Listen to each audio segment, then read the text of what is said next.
It has begun. The lip ritual is complete.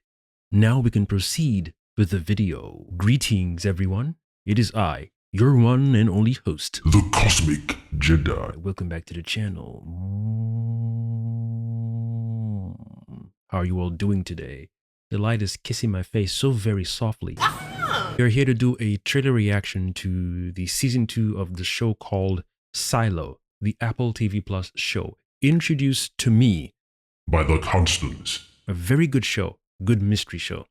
Few episodes dragged a bit, were annoying a bit, but overall, a very, very good show. I think this came off the heels when Sister Constance and I were watching The Peripheral on Amazon Video, or whatever it's called, Amazon Prime Video. And then we were watching Outer Range, also on Prime.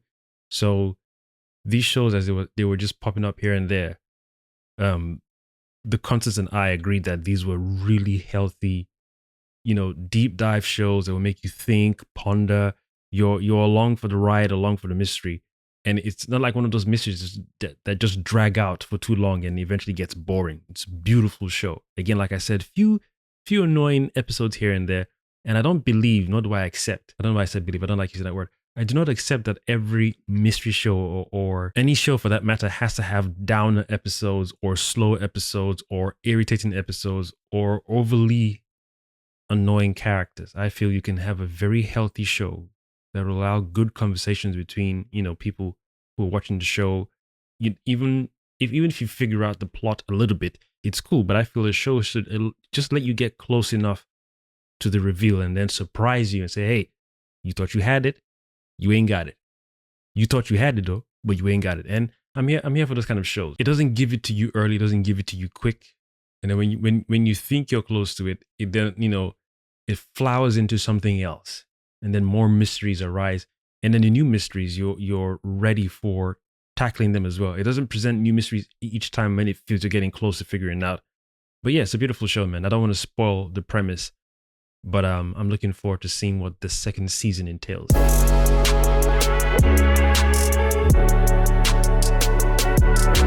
Hopefully they haven't spoiled it. Some shows when they come out, the first season is fire. They get too excited and too cocky. The second season sucks. So hopefully this one is like, yo, you thought the first season was fire? Oh, you ain't seen none. You ain't seen nothing. Y'all ain't seen shit. So hopefully the second one is going to be on point. I'm going to use this trailer to at least judge the idea, or not the idea, judge the tone for the second season. Because right now, there was a show my brother and I started watching together called From, a horror show. The first season, I almost want to use the word spectacular, but it felt like it was close enough to spectacular. Nice. Second season, however, even towards the end of the first season, should I say, and then the second season just spoiled a lot of things, a lot of setup, a lot of premises. And I think I remember that the show was, or is, helmed by the guys who did Lost. I dropped off the Lost series a long time. I've never finished that show, nor do I intend to finish that nonsense. I like a good show, like I said earlier, that makes you think. But when you just string in the audience along and you're doing dumb things over and over and over again, that thing gets sour and boring real fast for people like me. So in terms of shows that I started out watching and enjoying, like From, and then season 2 came out dead. Season 3 is out now. I'm not even watching the show. I'm actually watching the breakdowns of each episode. That's how sucky that show is for me. Damn, son. Same thing with Rings of Power. The first season came out, I was like, trash. Let's see what the second one will do. Worse than the first one. I've not even finished that show. I don't care. You want to be giving you my time and attention? You are mad. You are mad. And then Wheel of Time, that was on Amazon Video, Amazon Prime, whatever it's called. That too, first season was beautiful. Absolutely beautiful. Second season, you don't understand. These days, if you want to do a banger show, you might as well just release one season, 8 to 10 episodes long, done. Leave it there. And then maybe if the audience really likes it and your story is really good and you have ideas of where you want to take season 2, go for it. But I feel just like Stranger Things to an extent. I love Stranger Things, by the way. You have to know where your characters are going to end up. So how you start them and how you end them, you have to have clear idea or clear enough idea of where they're going. So that way, if you want to say, if in your mind the story can start from beginning to end in one season, there's nothing wrong with that. Is there ever been any show in history that's so good it only has one season and they've never done a season 2 because you don't need a season 2? I feel sometimes shows should do that. Or if you want to spice it up, have one season, 20 episodes. Like the show called Evil. That one, you could have had one season and done. It was so good. But season 2, season 3, season 4, half of season 2 was a little slow. But at least towards the end, it was a great setup for season 3 and 4. And that's one show I can definitely say, you welcome the extension of the seasons. Some shows you're like, no, you should stop at season 2. Don't even bother. Like The Penguin right now, I'm observing that one, feeling and thinking, just do season 1 and leave it alone. And then, take a break and then write a few stories and then bleed that one into the next Batman movie with Matt Reeves and Robert That's all, folks. Pattinson. Damn! I feel The Penguin can run for 2 seasons and then leave it alone. Don't get cocky. Outer Range as well, season 2, that too was okay. But they were doing some weird things with some visuals. People like all this liquid. Anyway, I'm not here to talk about this nonsense. We're here to do the trailer reaction to Silo season 2. Without further ado, without waffling on anymore. That's all, folks. I ain't scared of you motherfuckers. Don't know where that came from, but let's go, man. Here we go, boys and girls. Okay. What's the big question? What if everything you know to be true was just one big lie?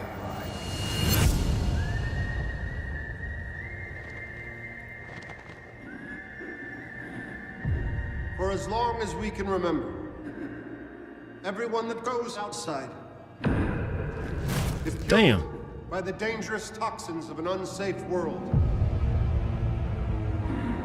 Juliet Nichols asked to go out.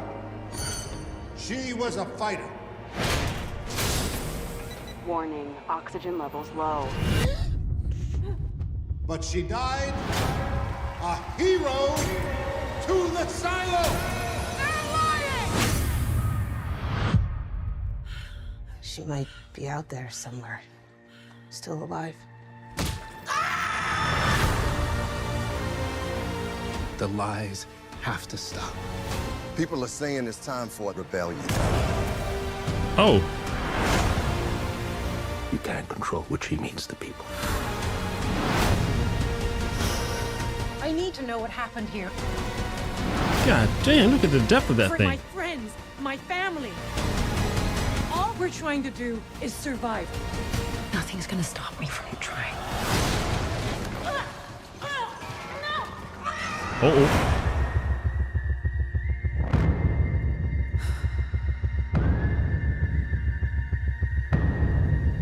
You're frightened. I'm not afraid of the rebellion. I'm more afraid She'll come of back? what she saw. Okay.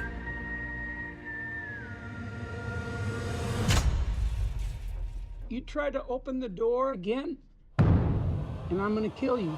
Oh my god. That was a good good little sting at the end there.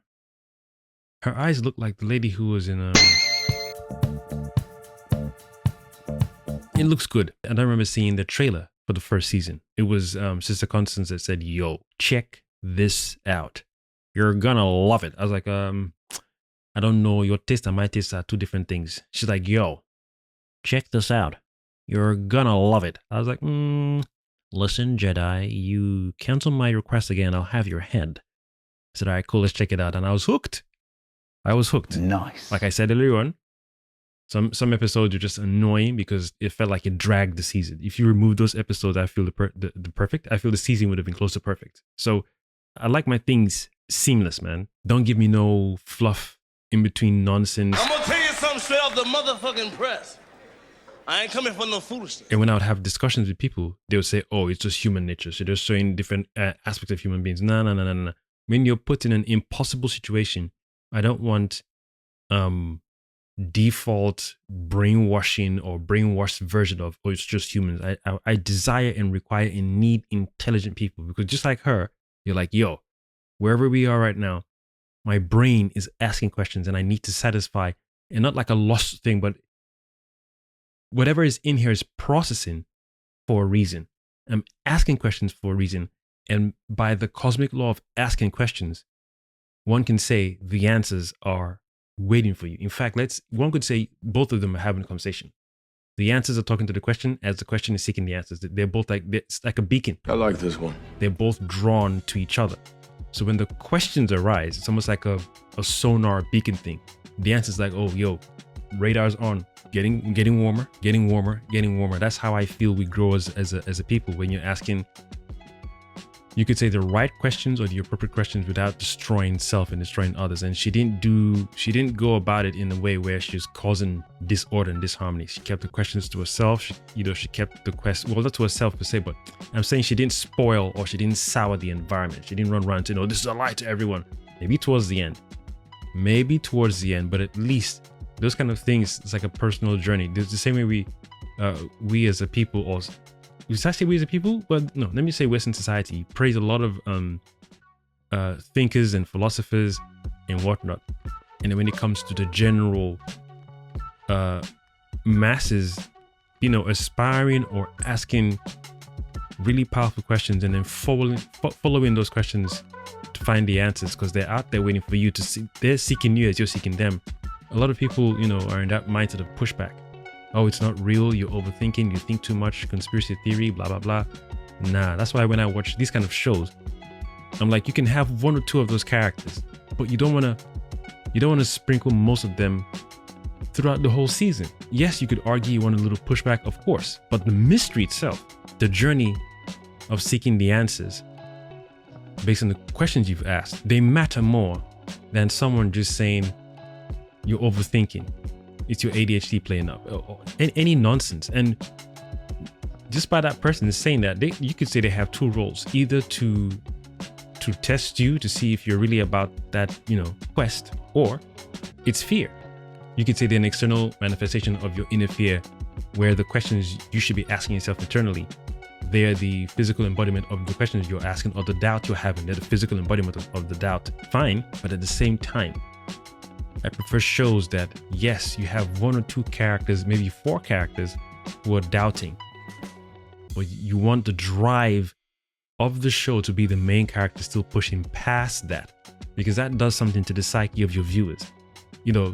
I keep saying these shows, it depends on what your show is about. If it's horror, then we know what it's for. If it's comedy, cool. When it comes to smart shows or intelligent shows or philosophical shows like this, world-ending shows or post-apocalyptic shows, it's almost like you're questioning your humanity, and if anything, you're changing it or you're tweaking it. You don't want to keep repeating the trope of humans are this, because she challenges that in the first season. There's this constant echoing voice repeated internally and externally. Mankind this, humans this, we did this, we all this we nonsense. There's some of us who feel, if you put us in charge, or if we work around certain things, or if we flow like this, all this disorder and carnage and disharmony that's going on will not last this long. Would have grown past this cycle, and whatever cycle we come across next would have more of a longevity into the future than this current temporary disorder. So that's why I keep saying there's certain episodes that slowed the show down. I don't think those episodes are important or serve the greater narrative. The greater narrative is a person on this journey, because we're going on this journey with her as well. And that can impact us in our personal lives. I like this one. Anyway, looks good. It look good, man. It look good. It look good. You want to see it soon enough. I can just hear the Constance bossing up saying, please don't. Leave the patois alone. You're not Jamaican. Or am I? Shanice. Yeah? Your mouth is moving a lot like a rat. Shut it, please. Damn. Thank you, Shanice. Anyway, let me know, ladies and gentlemen, who's watched the Silo first season. If you like the show, if you've heard of the show, if you're thinking about watching it, let a brother know. Also, what show have you watched that you found to be a mind melter, mind twizzler? Oh, I forgot to mention The Last of Us. That was also a good show too. That one, if you're talking about humanity after apocalypse and whatnot, I like that one. That one too, it just works in the world they've made. So if you're gonna put douchebag characters here and there, that one makes sense. But in the silo, we are here for intelligent people, please. And it's not saying intelligent because I'm smarter than you and you're dumb. Any noisemakers, backseat. Backseat. Thank you very much. I have been your one and only host, the Cosmic Jedi. Signing out. Thank you for watching.